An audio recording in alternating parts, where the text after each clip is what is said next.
చిరునవ్వు, నిశ్శబ్దం రెండూ శక్తివంతమైనవి. మొదటిది చాలా సమస్యలను పరిష్కరిస్తుంది. రెండవది చాలా సమస్యలను నివారిస్తుంది. ఎదుటివారిని పలకరించడంలో పోటీ పంతాలు ఉండకూడదు. ఎందుకంటే బంధం చాలా అందమైనది. మన స్థితిగతుల్ని కాక మనల్ని అభిమానించి, ప్రేమగా పలకరించి, మన కోసం ఆరాటపడేవారు, అవసరానికి నేనున్నాను అంటూ మన వెన్నంటే ఉండేవారే మనకు నిజమైన ఆత్మీయులు. బంధాలు పక్షుల్లాంటివి. వాటిని గట్టిగా పట్టుకుంటే చచ్చిపోతాయి, వదిలేస్తే ఎగిరిపోతాయి. అందుకే వాటిని జాగ్రత్తగా చూసుకుంటే మనతోనే ఎప్పటికీ ఉండిపోతాయి.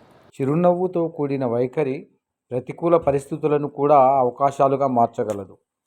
సాటివారికి సాయం చేయాలంటే ఆస్తిపాస్తులే ఉండనవసరం లేదు. పిడికెడంత మనసులో చిటికెడు మానవత్వం ఉంటే చాలు.